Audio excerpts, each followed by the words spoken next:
kailangan namin. Ang laking puwisyo ng anak ko. Nagbabayad kami ng bahay at lupa. Pero mga kapatid ko,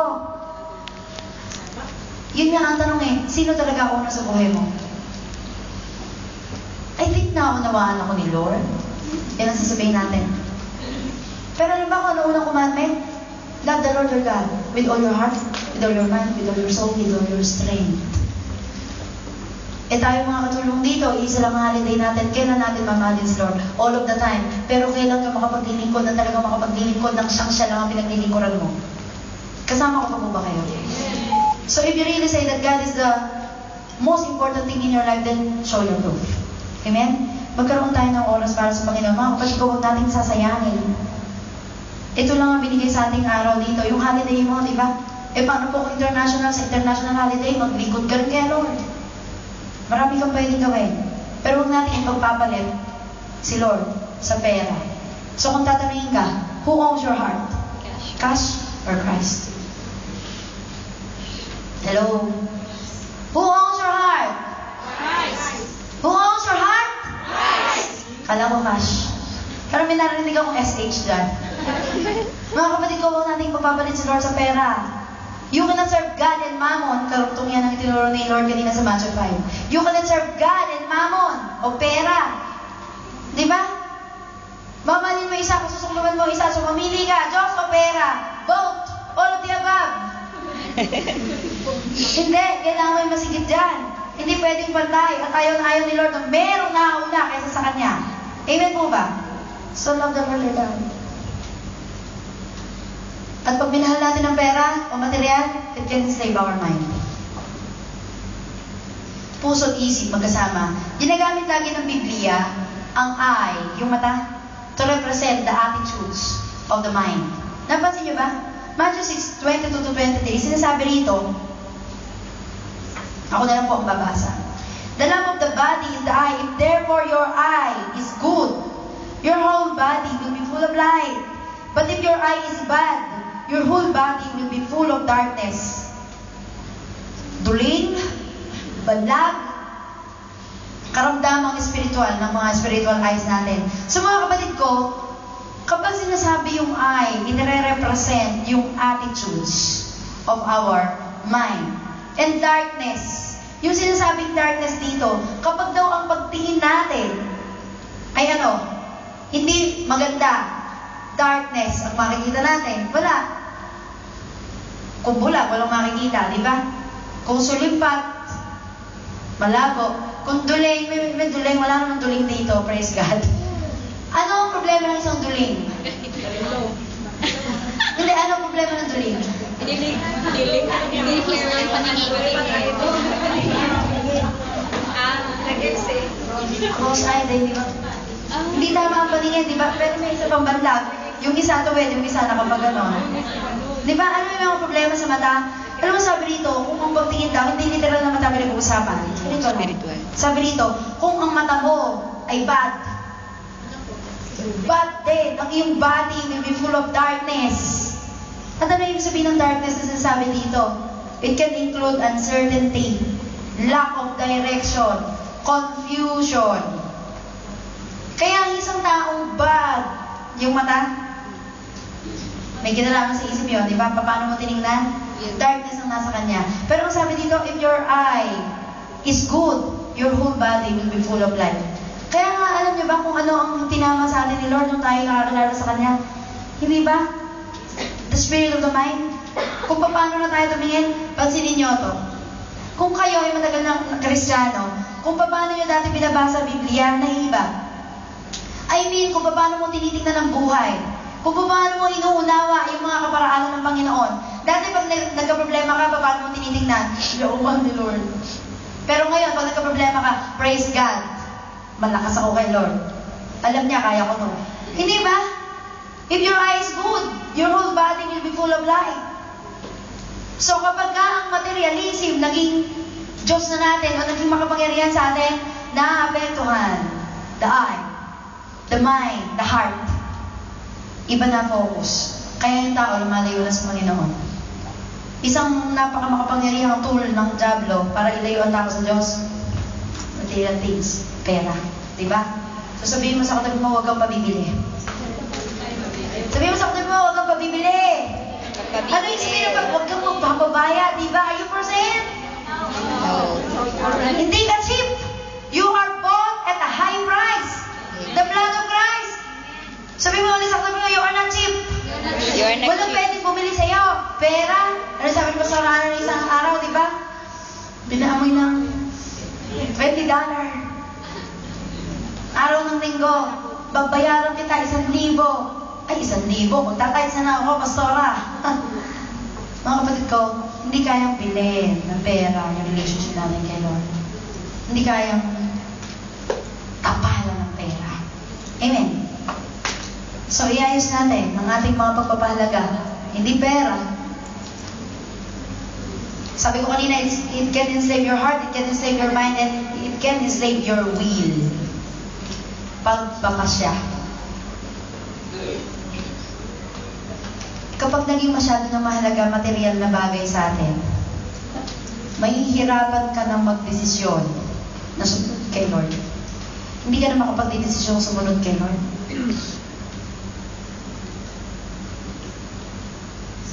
Pag pinalo mo, magagalit. Hindi niyo ako naiintindihan. Diba? Hindi niyo naiintindihan, Pastora, pangangailangan ko. I understand. Dumadaan tayo lahat dyan. Pero alam ba kung bakit natin ipinapainawa ito sa tao? Kasi alam natin siya ang lugi in the end. Yes. Mga kapatid ko, huwag tayo maabot sa point na isa-set aside natin yung mga bagay ng Panginoon dahil sa mga pangangailangan. Amen. Amen. That's true. Ikaw ang lugi sa bandang uli. It can enslave your will. Our will, our freedom, our ability to choose can be enslaved. Hirap ka namang desisyon ngayon.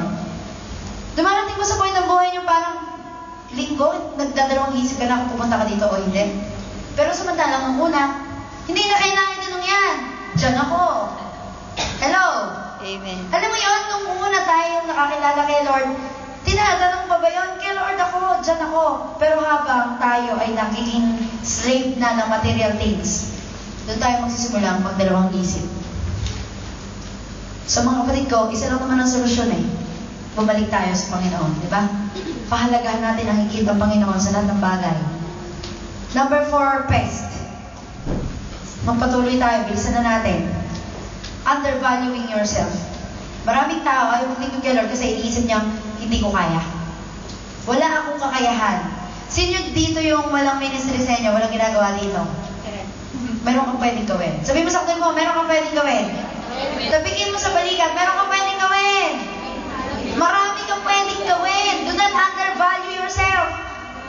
Ang sabi lang ng mga babae, I cannot do anything, God doesn't notice me. Ang sabi ng mga lalaki naman, I can do everything because God doesn't see me. Parehong extreme. Pero ang response natin mga kapatid ko, kaya mo because God is in you. Amen. Do not undervalue yourself. Sasabihin ng isang tao, ayoko mag-pray, hindi ko kaya. Nung bago po ako nakakilala kay Lord, matatakotin ako, mahihiyain na, iniisip sa lawal pag pinapatayo ako sa harapan. Totoo yun. Pero nung nag-decide ako maglingkod kay Lord, sabi ko, Lord, kunin mo lahat ng mga hiya na to. Lahat ng mga takot na to. Pag nagdesisyon ka talaga maglingkod kay Lord, siya na bahala sa'yo. Amen? Do not undervalue yourself. You believe that your life is not insignificant? You are significant in the sight of God. Nakalagay sa Biblia, you are the apple of God's eyes. Amen? Naranasan mo na bang sabihan yan? You are the apple of my eye. Wait. Diba? You are the apple of my eye. Alam mo, si Lord lang talagang makapagsasabi niya ng totoo. Amen po ba? So you are significant. Sabi mo sa kapatid mo, mahalaga ka. Mahalaga ka. Number 5, pest. Worry. Sino ang mahilig mag-worry dyan? Alam mo yun, yung habit niya mag-worry? Ang sabi niya noon, ang worry daw ay like a rocking chair. Wala akong makita ng rocking chair eh, so pinadala ko to dito. Baka tumembong ako dito. Ang worry daw ay kamukha ng rocking chair. Sino may mga totoo ba dyan? Yung sa bahay. Hindi ba? Alam ginagawa natin sa totoo ba? Bakit ba may totoo ba? Bakit may rocking chair? Pag wala tayong ginagawa, di ba, galaw lang tayo ng galaw, ganyan ng ganyan, di ba? Busy ka. Sige, busy ka. Tomba ng tomba, busy ka, busy ka. Pero alam mo, wala ka namang nararating, nandiyan ka lang. Kasama ko pa ba kayo? Sige, tumba ka ng tumba dyan. Wala ka nararating. Worry is like a rocking chair. It will give you something to do.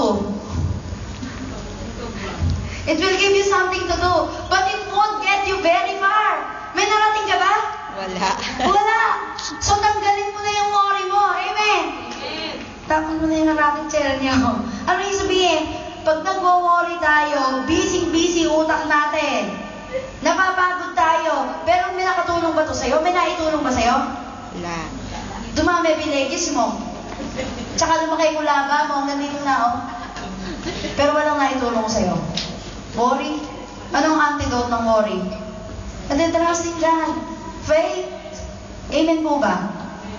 Sabi ni Lord, why you worry about so many things? Nag-worry ka sa kakainin, nag-worry ka sa dadamitin, nag-worry ka para sa kinabukasan. Yan yung mga ibon sa parang, yung mga ravens. Walang halaga yung mga ibon na yan. Hindi naman nabibenta ng mahal, hindi naman na-fried chicken, hindi na ililitsyon, hindi na isasampalukan. Pero hindi mo mabagsak sa lupa nang hindi alam ni Lord. How much more you? Amen. Nanilikha ng Diyos, kawamis niya. Ba't yun nag-worry? Ang sabi ni Lord, hayaan mong mag-worry ang worry sa kinabukasan.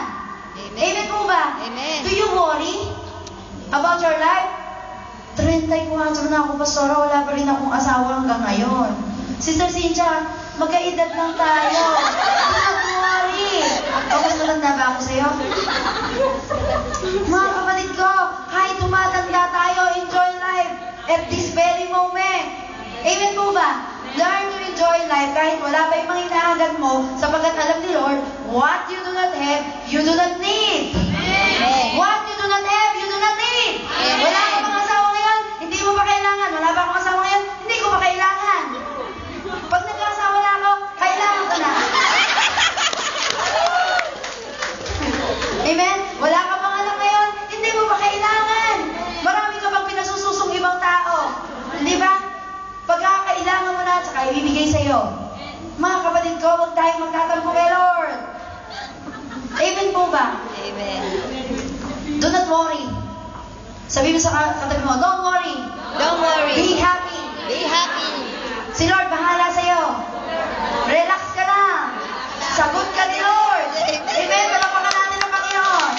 Hallelujah. So, worry, peste yan eh. Hindi mo napapansin, nakakakati rin, di ba? So, don't worry. Tumatanda tayo, nahihirapan tayo mag-isip. Di tayo makapagbingid kay Lord, worry. Remedy. Ito na wakas natin. Pinag-usapan natin ang high impact life. Ano ang dapat na meron yan? The 4 essentials.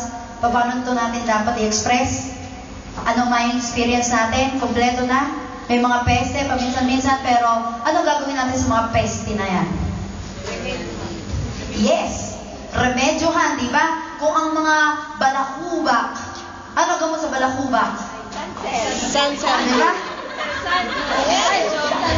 Person blue, guard, head and shoulders. Kung ang mga peste na nilalagay ng diablo sa atin ay nakakakati na, huwag mo pabayaang nangangati ka, nagsusugat na ulo mo, kakakamot, pinababayaan mo lang dyan, inaalagaan mo pa, pinakakain mo pa, binabitaminsan mo pa. Mga kapatid ko, palayasin mo, mangangayayat ka. Amen. Tama mo ba? Amen. Mangangayayat ka spiritually pag pinabayaan mo yung mga peste na yan, nakakapit sa'yo. Hallelujah. Ang mga aso, pagka may galis o merong mga pulgas, payat. Di ba? Hindi tumataba. Ang mga batang may kuto, di ba sa Pilipinas, uso kuto kasi mainit? Di ba ayaw tumaba ng bata kasi puro kuto? So, ano gagawin natin? Remedyohan natin. At kahit tayo, kapag tayo laging nandyan ang peste na yan, yung hypocrisy, compromise, ano ba yun? Enslavement to materialism, pag nandyan lagi sa atin yan, mangangayayat ang ating mga espiritu. So, ito unang remedyo, intimacy with God.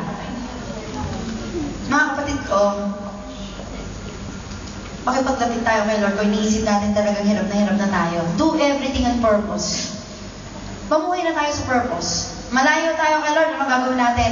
Pray on purpose. Pagising mo sa umaga, wake up on purpose. Ano purpose mo? Mag-pray ka muna, magbasa ka ng salita ng Diyos para maging malapit tayo kay Lord.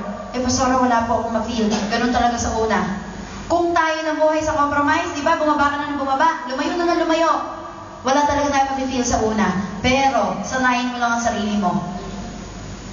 Sanayin mo lang ang sarili mo. May enjoy mo yung presence ng Panginoon. So, intimacy with God. Magpakalapit tayo kay Lord. Huwag natin hayaan palayo tayo na palayo. Para sa mga relationship sa mag-asawa, nagsisimulang lumayo ang relationship ng kasama babae sa lalaki pag di na nag-uusap. Diba? Tama po ba? Communication, napakahalaga. Kahit wala pa akong asawa, naka-observa ako sa iba. Nagsimula kayo hindi tumawag, hindi mag-text, ano mangyayari? Manlalamig. So, paano natin didiligin? Kung dinidilig nyo ang relationship nyo, kayo mag-asawa ng communication, ganun din kay Lord. Amen? Alagaan mo. Sabi mo sa katabi mo, alagaan mo. Minsan tinatamad na mga babae, ako na lang alaga ng alaga, ako na lang text ng text, ako na lang tawag ng tawag, ako na lang. Eh, kaysa naman siya, sana lang. Eh, ikaw naman ang may pera. Siyempre talagang give and take yan, mga kapatid ko. Pero dahil ikaw ang nakay Lord, lagi ko naririnig to kay Pastor, mas mapalad yung mga umahabot. Mas malakas ka, ikaw ang umabot. Mas nakakaunawa ka, ikaw ang umabot. Tama po ba? Amen. Eh, ang layo na niya eh. Eh, mas mahaba kamay mo. Bakit? Karugtong yung kamay ni Lord eh. Amen. Tama po ba? Ikaw umabot. Intimacy. Palagpakan natin. Kahit anong relationship yan, napakalaga niyan. Tiligin, alagaan. Number 2. Ang ganda niya, no? Bago tayo mag-number 2. You can do without anything, but you cannot do without God. Amen. Kaya mo mabuhay kahit wala ka ng kung ano, pero hindi mo kaya mo wala si Lord. Mararanasan mo yan. Kapag na kay Lord ka na, malalaman mong isa lang talaga pinakamalaga. Yung patutuo ni Sister B kanina, kailangan ba bang maghirap tayo para makita natin lang talagang pinakamalaga sa mundong ito ay si Lord? Hello? Huwag mo nang hintayin maghirap ka. Realize agad natin, we can do without anything, but we cannot do without God. Di natin kaya kung wala si Lord. Number 2 na remedy, listen to the right people. Sabi ko kanina, I would rather have nobody than to have somebody that is wrong. That is a wrong person. Sino yung mga right people? Those who build up your faith and not tear it down. Mga kapatid ko, dito sa Hong Kong, siguro yung iba sa inyo, pinapahalagan ko yung friendship namin kasi siya yung una kong nakilala sa Hong Kong. Tama lang yun. Pero kung nilalaso niya ang buhay mo, hello, nilalayo ka niya kay Lord, pinapasamahan niya, huwag ka namang church. Sayang oras mo. May mga kaibigan naglalayo sa atin kay Lord. Matutunan natin. Hindi ko naman sinasabing i-eliminate natin totally sa ating buhay. Pero talagang dumarating ang panahon na kung ang isang tao pinapasama ka at nilalayo ka kay Lord, panahon na paliwanan mo. Bilang mga Kristiyano, trabaho nating maglapit ng tao sa Diyos. Pero kung hindi mo na siya mahilapit, ikaw muna lumayo. Tsaka may pag-pray. Huwag mong tigilan. Hindi ko naman sinasabing iwanan mo na eh, o itatapon mo na. Ang gusto ko lang sabihin dito, yung companionship na lagi siya kausap, lagi siya kasama, kung nakakalasa na sa'yo, huwag ka nang lagi nakikipag-usap. Amen po ba? Amen. Siguro hindi natin ito maunawaan ngayon. Pero ako noon may mga kaibigan din, barkada. Nung nakakilala ko kay Lord, di nila ako maintindihan. For a period of time, sabi ko, hindi mo na ako laging sa kanila. College ako, may mga time na hindi ako nakakasama. Hindi naman sila pala inom masyado, umiinom din paminsan-minsan. Naninigarin nyo paminsan-minsan. Pero, ayaw din ako maten, atin ako. Pero ano nyo bang, hindi ko tinigilan na kag-pray. At ngayon, yung ilan sa kanila nasa Panginoon na rin. Pinag-pray ko lang. What's the point? Mga kapatid ko, darating ang panahon na kailangan mong desisyon. Sino ang mga taong papahalagan mo sa buhay mo? Yung lumalason sa'yo ay naglalapit sa'yo sa Diyos. Listen to the right people. Amen? Hihingi ka ng payo saan? May problema ka sa asawa mo sa kahingi ng payo.